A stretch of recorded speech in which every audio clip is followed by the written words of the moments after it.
अस्सलामुअलैकुम, मैं हूं आपका दोस्त अली द पैक YTC की तरफ से। और आज हमारे पास किताब है हयात सहाबा रज़ी अल्लाह ताला अन्हुम। इसके अंदर से हम आपके सामने वाक़यात रखेंगे हुज़ूर सल्लल्लाहु अलैहि वसल्लम के, सहाबा इकराम के, अहले बैत के। हम आपको बताएंगे कि रसूलुल्लाह सल्लल्लाहु अलैहि वसल्लम, अहले बैत और सहाबा इकराम ने इस दीन इस्लाम के लिए, अल्लाह पाक के हुक्म के लिए, अल्लाह की राज़ी करने के लिए, अल्लाह को खुश करने के लिए और अल्लाह का नाम और अल्लाह के पैगामात और अल्लाह का फरमान इस दुनिया में फैलाने के लिए कितनी मुश्किलात उठाई थी। हम तो कुछ भी नहीं है, वो बहुत ऊंचे लोग थे। मेरे दोस्तों, अल्लाह पाक मुझे ये अहादीस और ये वाक़यात सुनाने का अजर दे, अल्लाह पाक आपको सुनने का अजर दे। बहुत सारी वीडियो देखते हैं बैठ के, 2-2 घंटे वीडियो स्क्रॉल करते रहते हैं, वीडियो देखते रहते हैं, फजूल वीडियो। मेरे दोस्तों, ये अल्लाह और ये अल्लाह के रसूल सल्लल्लाहु अलैहि वसल्लम के वाक़यात हम आपको सुनाएंगे और आप ये सुने और इसका अजर और फ़ायदा उठाएं। बिस्मिल्लाहिर्रहमानिर्रहीम। हज़रत मोहम्मद बिन हातिब रज़ी अल्लाह ताला अन्हुम फरमाते हैं कि रसूलुल्लाह सल्लल्लाहु अलैहि वसल्लम ने फरमाया, मैंने ख्वाब में एक खजूरों वाली सरजमीन देखी है, तुम लोग वहां चले जाओ। चुनाचे हजरत हातिब और हजरत जाफर रज़ी अल्लाह ताला अन्हुम समंदर के रास्ते रवाना हुए। हजरत अमीर बिन इसहाक फरमाते हैं कि हजरत जाफर रज़ी अल्लाह ताला अन्हु ने हुजूर सल्लल्लाहु अलैहि वसल्लम की खिदमत में अर्ज किया, या रसूल अल्लाह, आप मुझे इजाज़त दें कि मैं किसी ऐसी सरजमीन पे चला जाऊं जहां मैं बेखौफ व खतर अल्लाह की इबादत कर सकूं। हुजूर सल्लल्लाहु अलैहि वसल्लम ने आपको इजाज़त दे दी और वो नजाशी के पास चले गए।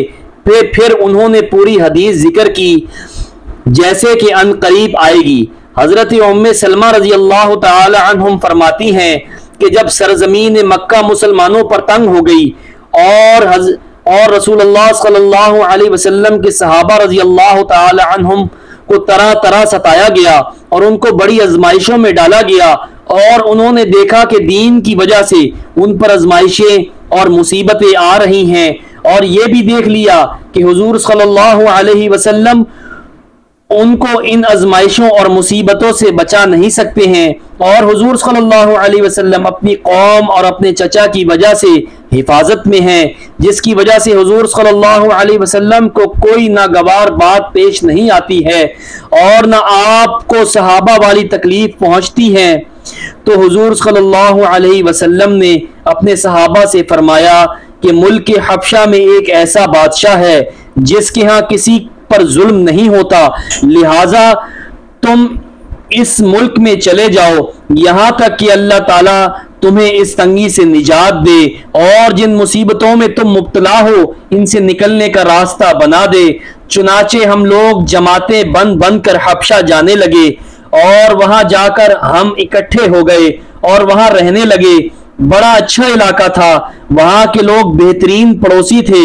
हम इत्मीनान से अपने दीन पर चलने लगे, वहां हमें किसी किस्म के जुल्म का अंदेशा ना था। जब कुरैश ने यह देखा कि हमें रहने को एक इलाका मिल गया है जहां हम अमन से रह रहे हैं, तो उन्हें ये बात बहुत बुरा लगा और उन्होंने हम पर बड़ा गुस्सा आया और उन्होंने जमा होकर ये फैसला किया कि वो हमारे बारे में नजाशी के पास एक वफद भेजेंगे जो हमें नजाशी से मुल्क से निकाल कर उनके पास मक्का वापस ले आए।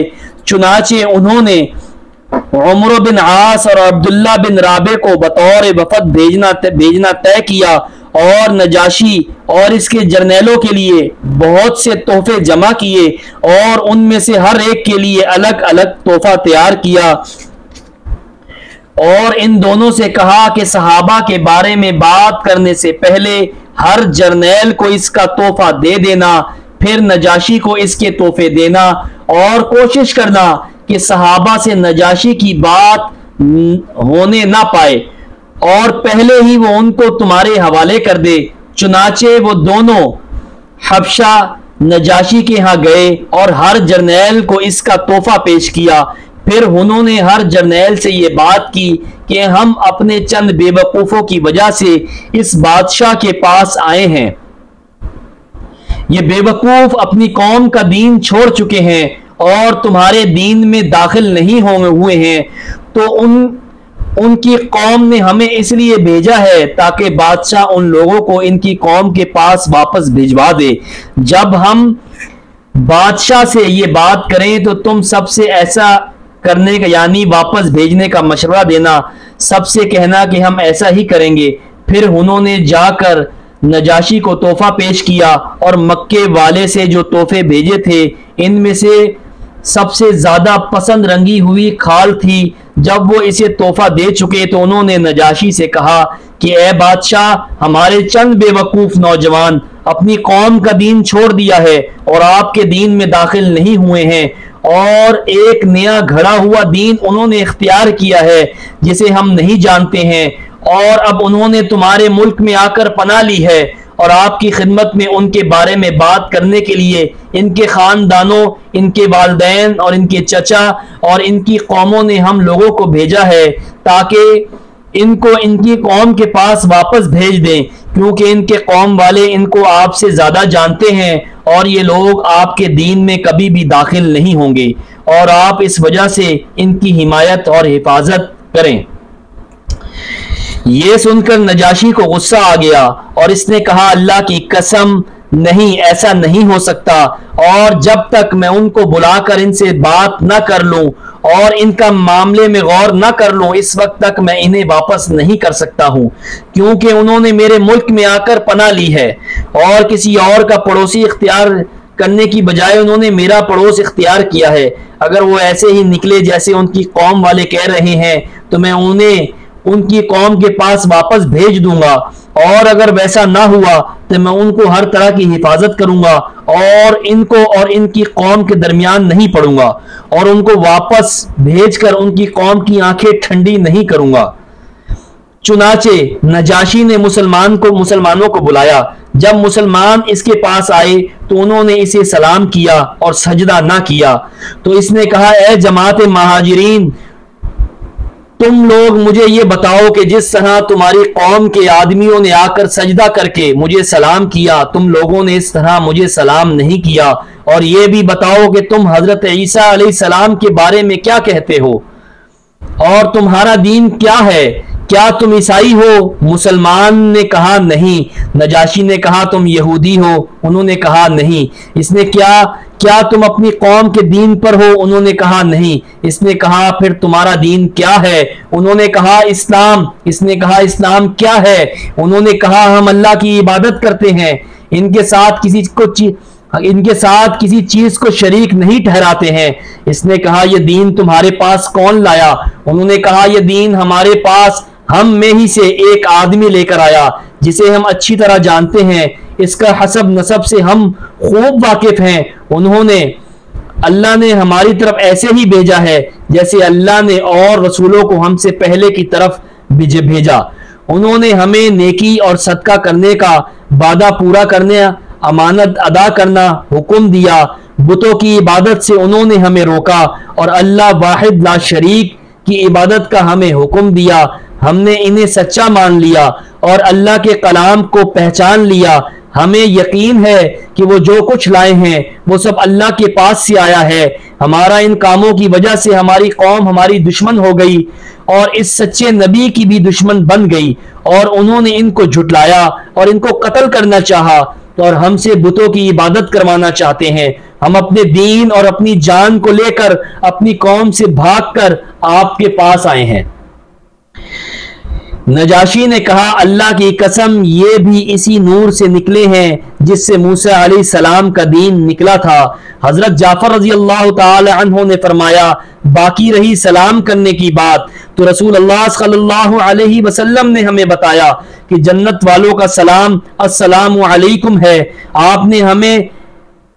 आपने हमें इसी का हुक्म दिया, चुनाचे हमने आपको वैसे ही सलाम किया जैसे हम आपस में करते हैं। जहां तक के हजरत ईसा बिन मरियम अलैहिस्सलाम का ताल्लुक है तो वो अल्लाह के बंदे और इसके रसूल हैं, और वो अल्लाह का वो कलमा है जिसको अल्लाह ने मरियम की तरफ अलका फरमाया था, और अल्लाह की पैदा की हुई रूह है, और वो इस कवारी औरत के बेटे हैं जो अलग थलग रहने वाली थी। नजाशी ने एक तिनका उठाकर कहा, अल्लाह की कसम तुमने जो कुछ बताया हजरत ईसा बिन मरियम अलैहिस्सलाम इससे इतने भी यानी इस तिनके के बराबर भी ज्यादा नहीं है।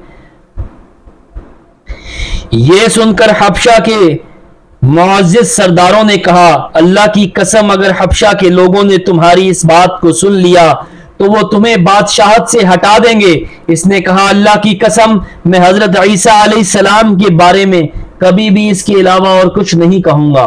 जब अल्लाह ने मेरा मुल्क मुझे वापस किया था तो अल्लाह ने मेरे बारे में लोगों की बात नहीं मानी थी, तो अब मैं अल्लाह के दीन के बारे में इन लोगों की बात क्यों मानूं?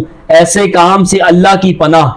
मेरे दोस्तों, हयात सहाबा रजी अल्लाह तआला अन्हुम में से ये वाक़या मैंने आपके सामने रखा कि रसूलुल्लाह सल्लल्लाहु अलैहि वसल्लम पे जब मुश्किलात आई और उनके कबीले वालों ने और उनके इलाके वालों ने जब सहाबा इकराम रजी अल्लाह तआला अन्हुम को और रसूलुल्लाह सल्लल्लाहु अलैहि वसल्लम को तंग करना शुरू किया और सहाबा इकराम को बहुत ज़्यादा तंग करना शुरू किया, तो हुजूर सल्लल्लाहु अलैहि वसल्लम ने उनको फरमाया कि तुम हबशा की सरजमीन पे चले जाओ, वहाँ का जो बादशाह है वो किसी पे बेवजह जुल्म नहीं करता। तो इस वाक़ये के अंदर मैंने उसका जिक्र किया है, ये वाक़या गौर से सुनिएगा। जब वो उस बादशाह की पनाह में चले गए तो उनके कौम वालों ने पीछे से वफद को भेजा कि जाके बात करो और उनको तरह तरह के तोहफे दो उस बादशाह को और उसको फुसला के उसको बोलो कि ये जो हमारे बंदे आपके कबीले के गए हुए इनको वापस भेजो हमारे पास। तो जब जाके उन्होंने उनके जर्नैलों को तोहफे दिए उस बादशाह की और उनको मना लिया, और जब बादशाह के पास गए, बादशाह ने कहा कि वो मेरी पनाह में आए हैं, मैं उनसे बात किए बगैर उनको मैं नहीं भेजूंगा। उन्होंने उनको बुलाया और उनसे पूरी बात सुनी, उनसे पूछा गया। उन अल्लाह के बंदों ने और रसूलुल्लाह सल्लल्लाहु अलैहि वसल्लम के प्यारे सहाबा इकराम ने सिर्फ एक अल्लाह का डर दिल में रखते हुए और किसी चीज़ का डर दिल में नहीं रखा, सारी बात वही कही जो रसूलुल्लाह सल्लल्लाहु अलैहि वसल्लम ने उनको बतलाई थी और सिखाई थी। तो उस बादशाह ने जब ये बात सुनी तो उसने कहा कि तुम सच कह रहे हो, ये वही दीन है जो ईसा इब्ने मरियम ईसा इब्ने मरियम अलैहिस्सलाम वाला जो दीन था, ये वही दीन है, वो ये उसी नूर से निकला है जिस नूर से वो दीन निकला था। तो मेरे दोस्तों, ये बहुत प्यारा वाक़या हमने आपके सामने रखा, ये बहुत बड़ा वाक़या है। हम आगे इसकी अगली किस्त भी आपके पास लेके आएंगे कि इमाम अहमद रहमतुल्लाह अलैह ने क्या फरमाया आगे, हज़रत उम्मे सलमा रज़ी अल्लाह तआला अन्हा ने कौन सी लंबी हदीस नकल की है, ये भी कल आपके सामने हम रखेंगे। तो वीडियो बहुत ज़्यादा लंबी हो जाएगी। मुझे पता है कि रसूलुल्लाह सल्लल्लाहु अलैहि वसल्लम और सहाबा इकराम की और अल्लाह की जब बात आती है तो मुसलमान जो है वो आजकल जो है वो लंबी वीडियो नहीं देखते हैं। नाच गाने की वीडियो आ जाएगी तो पूरी पूरी वीडियो सुनेंगे, लेकिन जहाँ अल्लाह और अल्लाह के रसूल और अहले बैत और सहाबा इकराम की बात आएगी तो वो बात हम जल्दी स्किप कर देते हैं, मुझे पता है। लेकिन मेरे दोस्तों, जो अल्लाह के बंदे होंगे वो ये पूरी वीडियो देखेंगे। मुझे लाइक शेयर से मतलब नहीं है, मुझे सिर्फ ये वाक़या सुनाने से मतलब था। जो वाक़या, जो हदीस, जो वाक़यात मैंने आपके सामने रखे, मुझे पता है कि अल्लाह पाक मुझे इसका अजर दे देगा। मुझे आपसे लाइक शेयर का मैं भूखा नहीं हूँ, इसका अजर मुझे अल्लाह पाक देगा। बोले मैं इंसान हूँ, इंसान से गलती हो सकती है। इस वाक़ये के अंदर कोई गलती हो गई हो, कोई ज़बान लड़खड़ा गई हो, कोई आवाज़, कोई ऐसा लफ्ज़ निकल गया हो, तो मैं अल्लाह पाक से उसकी माफ़ी चाहता हूँ। अल्लाह पाक मुझे माफ़ करे, अल्लाह पाक इसके अंदर कमी पेशी माफ़ फरमाए। तो मेरे दोस्तों, ये दीन बहुत मुश्किलों से हम तक पहुँचा है, बहुत सारी कुर्बानियों से हम तक पहुँचा है। इस दीन की कदर कर लो, रसूलुल्लाह सल्लल्लाहु अलैहि वसल्लम की कदर कर लो, अल्लाह और अल्लाह के रसूल, अहले बैत और सहाबा इकराम की कदर कर लो, और आ जाओ वापस उस रास्ते की तरफ जो रास्ता हमें रसूलुल्लाह सल्लल्लाहु अलैहि वसल्लम बता के गए थे। मेरे दोस्तों, अपने भाई को इजाज़त दीजिए अगली वीडियो के लिए। अल्लाह हाफिज़।